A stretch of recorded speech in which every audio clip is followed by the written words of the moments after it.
standing in front of Super Bowl winning Kansas City Chiefs Arrowhead Stadium in Kansas City. And today we're going to dive into everything Kansas City. Some of the great barbecue, some of the great baseball legends, and the amazing public transit system here run by Frank White III and his team. We'll show you the bus rapid transit and the micro transit. And stay tuned to the end when we take you to America's newest airport in Kansas City. All today on Transit Unplugged TV.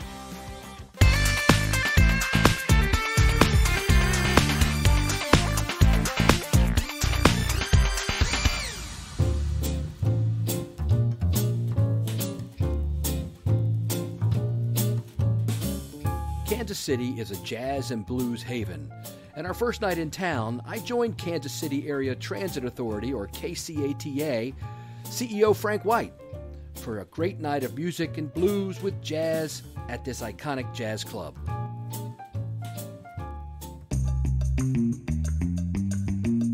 The next morning, I rejoined Frank and his team at KCATA offices to learn more about their operations. Frank, tell us about your agency, the Kansas City Area Transportation Authority. Yeah, the KCHA is a bi-state authority created in 1966 with Act of Congress. We cover 7 counties and 2 states.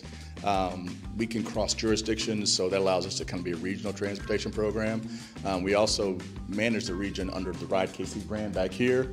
So all of our buses throughout the 7 counties, I'll say Ride KC for a seamless system. Yeah, so we've got 620 employees in our agency. We have local bus service, bus rapid transit. We have 3 MAX lines. We also have paratransit, we have microtransit, we also have the streetcar that runs the Ride KC brand. While we don't necessarily run the streetcar, we work very closely with Tom and his team. You were one of the first agencies in America to kind of merge paratransit and microtransit in your Ride KC Freedom program. Yes. Tell us a little about that and how that's going now. It's funny, it started with a program called Bridge. I don't know if you remember Bridge, about 2016. That was like our first foray into microtransit, and Tyler Means was really kind of the guy on that. We kind of learned some stuff from Bridge, and we put Ride KC Freedom paratransit together. One, to reduce its cost, but also is a more efficient way to help people have a better experience from the ADA side and paratransit side, as well as just the overall, what I call the customer experience. And so it's been very, very successful for us. We have Iris now as well, that's non-paratransit ADA focused, but Ride KC Freedom is something that's always going to make us unique, and we're probably planning to keep that for a long time. All right, Frank, it's barbecue time. Where are we going to go for lunch? The only place in town, Gates Barbecue. Gates Barbecue, that sounds really good. Well, I got one question. How do I get there?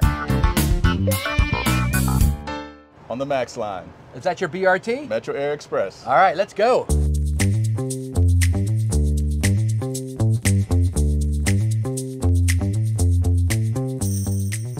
All right, so we're on board your MAX BRT. Tell me about your bus rapid transit line. Yeah, the MAX stands for Metro Air Express. Our first line in 2005 was the Main Street MAX.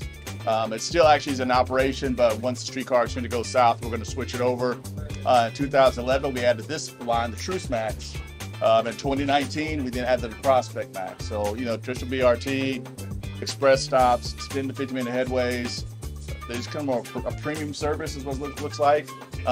Always the unique red colors. We're now doing some kind of advertising on those, but our 3 highest routes in our system are the MAX lines. All right, city number 2 steps up to the plate in this comparison of barbecue between Austin, Kansas City, and Memphis, the 3 cities that claim bragging rights for some of the best barbecue in the nation. Here, we go to none other than the legendary Gates Barbecue, where owner Ollie Gates tells us all about it. And this is called the Presidential. And chicken. This was the one that the President of the United States had. Is that right? Yes. Wow. Clinton. Clinton had it here. Okay. That's why we called the President's tray. That was his tray. Wow. So you got a complete array of products from Gates Barbecue.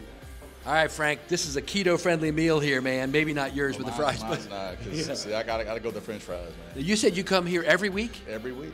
And what's your favorite? Normally get a beef on bun with fries and a strawberry soda and the short end.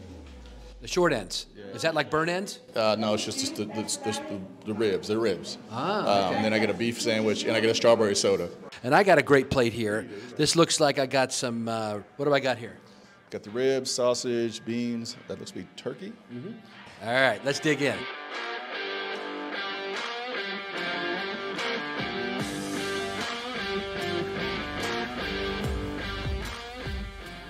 Barbecue is very regional.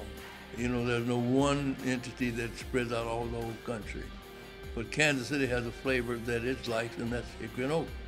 So that's basically what it is. Frank White Jr., one of my baseball heroes, man. Great to meet you. Well, nice to be here, Paul. Thank you. Yeah, your career is fantastic. You know, I'm a Baltimore Orioles fan, but I've always liked what you've done here in Kansas City. Tell us a little about your career in baseball.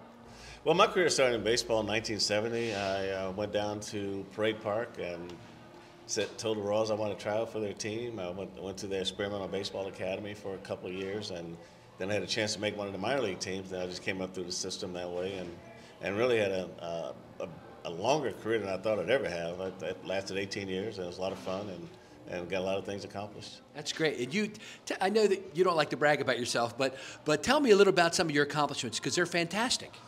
Well, the first accomplishment was just making it to the major league. The second accomplishment was staying.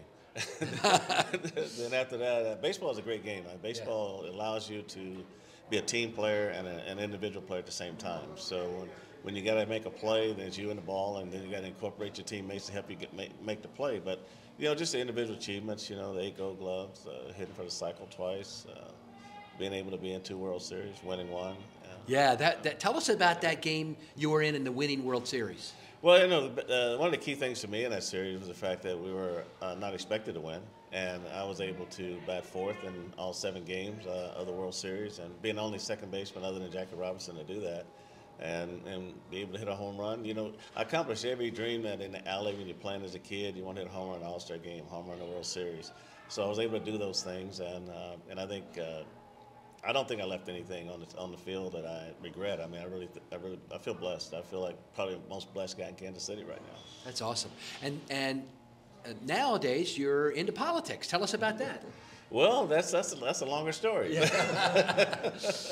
But I got into politics because I was curious about our city. I grew up in the city and wanted to see how things worked, and when things go a long time without getting done, I always wondered why did it get done. So in order to find out, you had to get involved, and it went faster than I thought. The legislature 1 year, then county executive for the last 9 years, and just trying to see where it takes me in the next few years.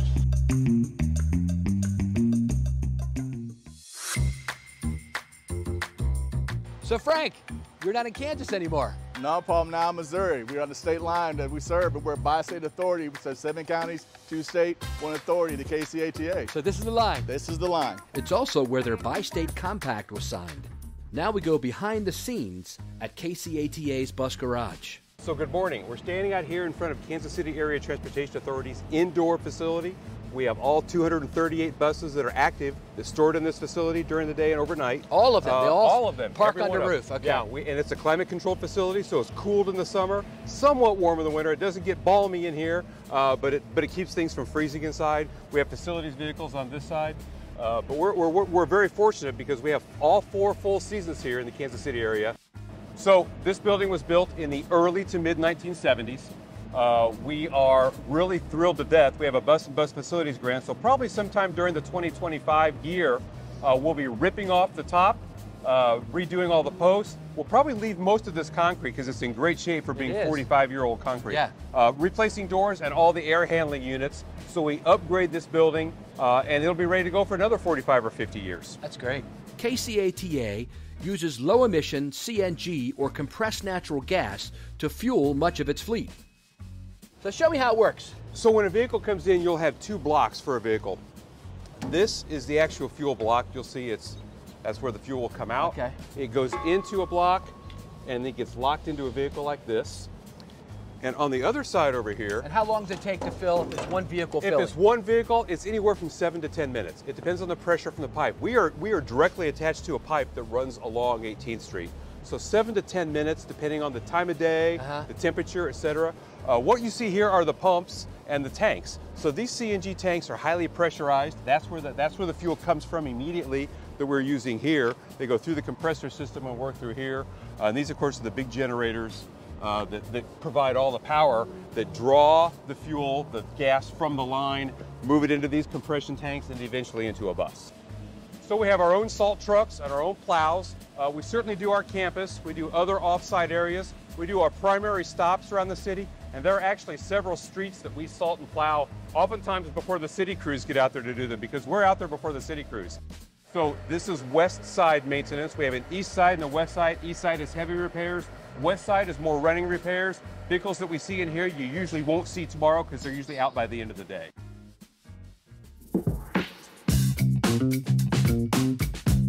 While there, I shared some top transit trends with the KCATA senior staff. State line. Kansas City Chiefs. Missouri's home of the burn-ins. That's where you get the beef. You go over to the Kansas side, that's where you get the Go Chicken Go. Missouri has the Kansas City Royals. Well, Kansas City, Missouri is where all the action is. Junior, the HR director here at KCATA, and you guys have done a phenomenal job, one of the best in the country of recruiting and fully staffing your drivers. Tell me how you did it. Well, actually, it just takes a person willing to go out and do the work. Being able to engage yourself in different communities within the community, in the city, and just it takes a whole lot of time. You have to have passion for people and love what you do. So that's basically the beginning of it. That's great, because it obviously all starts from the heart. And then tell me about some of the programs you put into place to actually fully staff your driver base, because that's been a big issue across the industry since COVID. Yes, so actually hitting the pavement, going out, putting flyers on cars. I've also gone to different churches, publicizing, always inviting and engaging myself to whatever job fairs are out there in the community. So it's been a challenge, like I said, but it's great. So is that your secret sauce? Yes, that is my secret sauce. So just time. If you have to have time, you have to have a passion for people, and you have to take what you do very serious. That's great. Very good. Thank you for that. So Mike, tell me about what you're doing here. So yes, we are utilizing our compact powers to help incentivize development. So this facility that we're going to help partner with our developer will generate 190 units of housing. 20% will be affordable. It would also incorporate a bus stop fully into the facility. So we're having housing, transit, as well as there's going to be 6,000 square foot of retail, which will have a healthcare component, which will be the fitness center. So you can live, work, and play utilizing TOC, transit-oriented communities.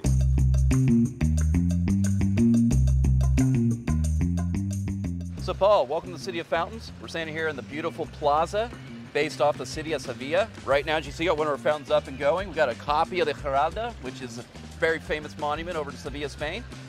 Tyler, tell me about your microtransit program.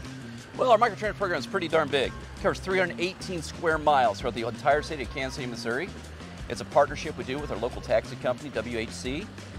We actually did something unique that I don't think a lot of people have done with this program. We actually tied it to our bus system. So we identify key locations where we have a lot of high ridership or transit centers. And if you connect to our bus system or using our bus system connect to that as a last mile solution, we'll let you ride for free in the microtransit. Tyler, where does the microtransit program go from here?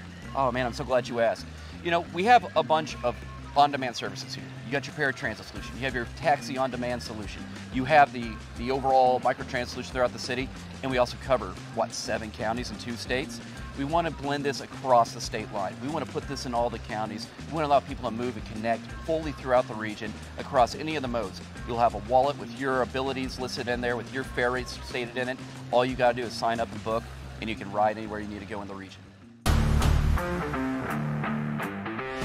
Next, we got to visit a Kansas City cultural landmark. So tell us where we're at. Yeah, welcome to historic 18th and Vine in Kansas City, Missouri, here at the Negro Leagues Baseball Museum. We're the world's only national institution dedicated to celebrating the rich history of African-American baseball and its profound impact on America. This is cool. It's like we're at a baseball diamond. Yeah, so everything here at the Negro Leagues Baseball Museum is relocated around the baseball diamond. And so the very last thing our visitors experience here is taking the field with our legendary statues, life-size, height, weight, all depicted on the first 12 Negro Leaguers who were inducted into the National Baseball Hall of Fame. And so we really pride ourselves here on really being able to allow our visitors to remotely experience in your entry what segregation was like, chicken wire, right, that we're placed in front of, separated black and white fans at Major League Baseball games. Negro League games, as you make your way through the exhibition, you'll see we sat side by side, brought the two races together, all things Negro League Baseball. And so for the museum, we really pride ourselves on telling that story internationally on how really baseball, not only being America's pastime, but really brought our country together.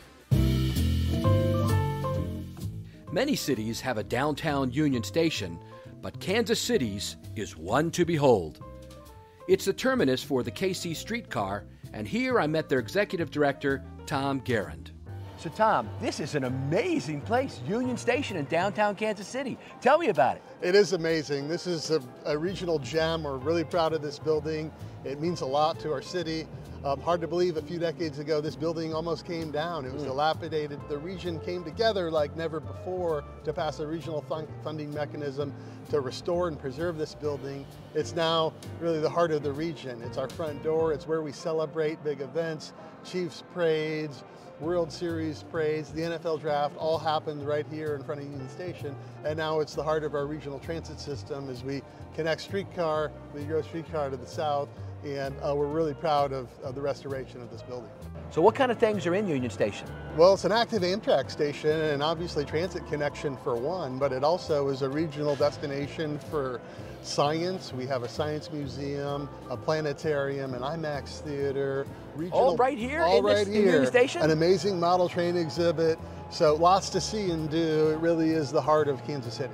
So tell me about where we're at. So this is the Grand Hall of Union Station. You can imagine this in the early 1900s, filled with benches for waiting passengers, waiting to go west, east, people coming and going to the war, coming back from the war. Thousands and thousands of passengers went through this station each and every day. Each one of these doors accessed a different platform that ran underneath the station.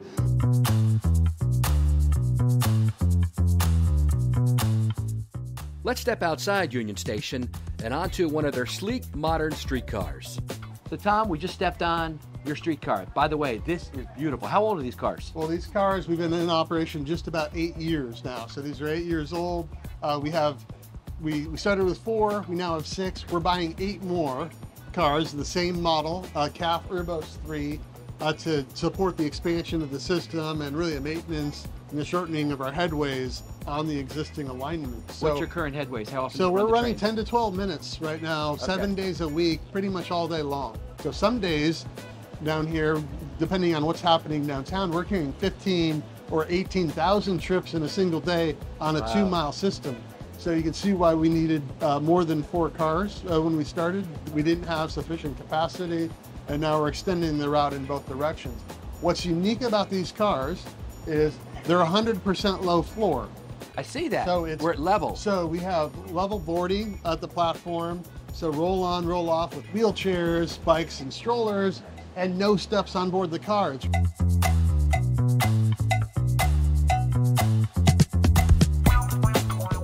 Kansas City Streetcar really brings the various communities of the city together and serves residents and visitors alike with fare-free service.